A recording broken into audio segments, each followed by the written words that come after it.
Friends, G S ടിയെ കുറിച്ചാണ് ഇന്ന് പഠിക്കുന്നത്. ജി എസ് ടി എന്ന് പറഞ്ഞാൽ ഗുഡ്സ് ആൻഡ് സർവീസ് ടാക്സസ്. ഇന്ത്യയിൽ 2017 ജൂലൈ 1 മുതലാണ് ജി എസ് ടി പ്രാബല്യത്തിൽ വന്നത്. പലതവണ ചോദിച്ചിട്ടുള്ള ക്വസ്റ്റ്യൻ ആണ്. 2017 ജൂലൈ 1 മുതലാണ് ജി എസ് ടി പ്രാബല്യത്തിൽ വന്നത്. 101ാമത്തെ ഭരണഘടനാ ഭേദഗതി 122ാമത്തെ ബില്ലാണ് ജി എസ് ടിയുടെ. 101ാമത്തെ ഭരണഘടനാ ഭേദഗതി 122ാമത്തെ ബില്ല് പ്രകാരമാണ് നിലവിൽ വന്നത്. വൺ നാഷൻ വൺ ടാക്സ് എന്നതാണ് ഇതിന്റെ ആശയം. വൺ നാഷൻ വൺ ടാക്സ് എന്നതാണ് ഇതിന്റെ ആശയം. കേന്ദ്ര സംസ്ഥാന സർക്കാരുകൾ മുമ്പ് ഈടാക്കിയ excise, VAT, value added tax, service tax പോലുള്ള പല നികുതികളും ചേർന്നാണ് ജി എസ് ടി ആയത്. ഏതൊക്കെയാണ്? കേന്ദ്ര സംസ്ഥാന സർക്കാരുകൾ മുമ്പ് ഈടാക്കിയ എക്സൈസ്, വാറ്റ്, സർവീസ് ടാക്സ് പോലുള്ള പല നികുതികളും ചേർന്നാണ് ജി എസ് ടി ആയത്. സി ജി എസ് ടി എന്ന് പറഞ്ഞാൽ സെൻട്രൽ ജി എസ് ടി, അത് കേന്ദ്രത്തിൻ്റെതാണ്. സി ജി എസ് ടി സംസ്ഥാനത്തിന് വരുന്നത് സ്റ്റേറ്റ് ജി എസ് ടി ആണ്. എസ് ജി എസ് ടി ആണ് സംസ്ഥാനത്തിൻ്റെത്. ഐ ജി എസ് ടി എന്ന് വെച്ചാൽ interstate G S T ആണ്. സംസ്ഥാനങ്ങൾക്കിടയിലെ ഇടപാടുകൾക്കായിട്ടുള്ളതാണ് I G S T. Interstate G S T ആണ് ഐ ജി എസ് ടി. അത് സംസ്ഥാനങ്ങൾക്കിടയിലെ ഇടപാടുകൾക്കായി. പിന്നീട് വരുന്നത് ജി എസ് ടി കൗൺസിലാണ്. ജി എസ് ടി കൗൺസില് ഭരണഘടനാ വകുപ്പ് വരുന്നത് ആർട്ടിക്കിൾ 279A അനുസരിച്ചാണ് ജി എസ് ടി കൗൺസിൽ രൂപീകരിച്ചിരിക്കുന്നത്. ആർട്ടിക്കിൾ 279A അനുസരിച്ചാണ് ജി എസ് ടി കൗൺസിൽ രൂപീകരിച്ചിരിക്കുന്നത്. രൂപീകരണം 2016 സെപ്റ്റംബർ 12-നായിരുന്നു കേന്ദ്ര മന്ത്രിസഭ അംഗീകാരം നൽകിയത്. 2016 സെപ്റ്റംബർ 12-ന്. ഇത് C G S T council, G S T കൗൺസിലിന്റെ കാര്യമാണ് പറയുന്നത്. ഭരണഘടനാ വകുപ്പ് വരുന്നത് ആർട്ടിക്കിൾ 279A ആണ്. ജി എസ് ടി കൗൺസിൽ നിലവിൽ വന്നത് 2016 സെപ്റ്റംബർ 12-നാണ്. ആസ്ഥാനം ഇവിടെയാണ്, ന്യൂഡൽഹിയിലാണ് ജി എസ് ടി കൗൺസിലിന്റെ ആസ്ഥാനം. ന്യൂഡൽഹി. 2016 സെപ്റ്റംബർ 12-ന് രൂപീകരിച്ചിട്ട് ആദ്യ യോഗം നടന്നത് 2016 സെപ്റ്റംബർ 22-23 തീയതികളിലാണ് നടന്നത്. ആദ്യ യോഗം നടന്നത് 2016 സെപ്റ്റംബർ 22-23 തീയതികളിലാണ് നടന്നത്. അപ്പോൾ ജി എസ് ടി കൗൺസിൽ ഒന്നുകൂടെ പറയാം. ഭരണഘടനാ വകുപ്പ് ആർട്ടിക്കിൾ 279A അനുസരിച്ചാണ് ജി എസ് ടി കൗൺസിൽ വന്നത്. പിന്നീട് ഇതിന്റെ 2016 സെപ്റ്റംബർ 12-നാണ് കേന്ദ്ര മന്ത്രിസഭ അംഗീകാരം നൽകിയത്. ആസ്ഥാനം ന്യൂഡൽഹി. ആദ്യ യോഗം നടന്നത് 2016 സെപ്റ്റംബർ 22-23 തീയതികളിലാണ്. പിന്നീട് ഘടനയും അംഗങ്ങളുമാണ്. ഘടനയും അംഗങ്ങളും ചെയർപേഴ്സൺ എന്ന് പറയുന്നത് കേന്ദ്ര ധനകാര്യ മന്ത്രിയാണ്. ചെയർപേഴ്സൺ കേന്ദ്ര ധനകാര്യ മന്ത്രി. അംഗങ്ങൾ വരുന്നത് കേന്ദ്ര ധനകാര്യ അല്ലെങ്കിൽ റവന്യൂ സഹമന്ത്രിയാണ്. ഫസ്റ്റത്തെ അംഗം പറയുന്നത് കേന്ദ്ര ധനകാര്യ അല്ലെങ്കിൽ റവന്യൂ സഹമന്ത്രി.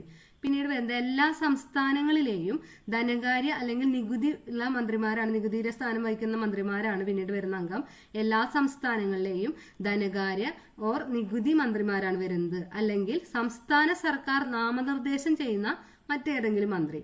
സംസ്ഥാന സർക്കാർ നാമനിർദ്ദേശം ചെയ്യുന്ന മറ്റേതെങ്കിലും മന്ത്രിയും വരാം. പിന്നെ എക്സ് ഒഫീഷ്യോ സെക്രട്ടറി എന്ന് പറയുന്നത് കേന്ദ്ര റവന്യൂ സെക്രട്ടറിയാണ്. എക്സ് ഒഫീഷ്യോ സെക്രട്ടറി, കേന്ദ്ര റവന്യൂ സെക്രട്ടറി. ഇതിൽ സ്ഥിരം ക്ഷണിതാവിന് വോട്ടവകാശമില്ല. Central board of indirect tax and customs CBICയിലാണ് സ്ഥിരം ക്ഷണിതാവായി വരുന്നത്. ഈ കൗൺസിലിലെ തീരുമാനങ്ങൾ സാധാരണയായി ഐക്യകണ്ഠേനയാണ് എടുക്കുന്നത്. ഐക്യകണ്ഠേനയാണ് ജി എസ് ടി കൗൺസിലിലെ തീരുമാനങ്ങൾ സാധാരണയായി എടുക്കുന്നത്.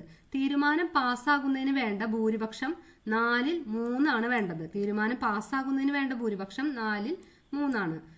നിലവിൽ ജി എസ് ടി പരിഷ്കരണം 2025 ഇപ്പോൾ അടുത്തിടെ നടന്നിട്ടുണ്ട്. ജി എസ് ടി പരിഷ്കരണം 2025 56ാം ജി എസ് ടി കൗൺസിൽ മീറ്റിംഗിലാണ് അത് നടന്നത്. ജി എസ് ടി പരിഷ്കരണം 2025 56ാമത്തെ G S T council meeting. G S T സ്ലാബുകളിൽ മാറ്റങ്ങൾ വന്നിട്ടുണ്ട്. പഴയ സ്ലാബ് എന്ന് പറഞ്ഞാൽ 5%, 12%, 18%, 28% ആയിരുന്നു. പഴയ സ്ലാബുകൾ 5, 12, 18, 28. പുതിയ സ്ലാബുകൾ 5 and 18% മാത്രമാണ് പുതിയ സ്ലാബുകൾ.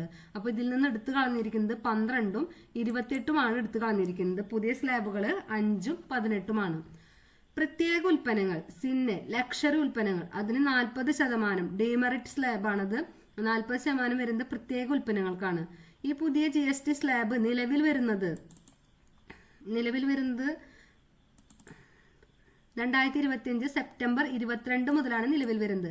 പുതിയ ജി എസ് ടി സ്ലാബ് നിലവിൽ വരുന്നത് 2025 സെപ്റ്റംബർ 22 മുതലാണ്. 0% GST വരുന്നത് ഏതൊക്കെയാണ്? നിത്യോപയോഗ സാധനങ്ങൾ, വ്യക്തിഗത ആരോഗ്യ ലൈഫ് ഇൻഷുറൻസ്, വ്യായാമ പുസ്തകങ്ങൾ, നോട്ട് ബുക്കുകൾ, മാപ്പുകൾ, ചാർട്ടുകൾ. 0% GST ഏതിനൊക്കെയാണ്?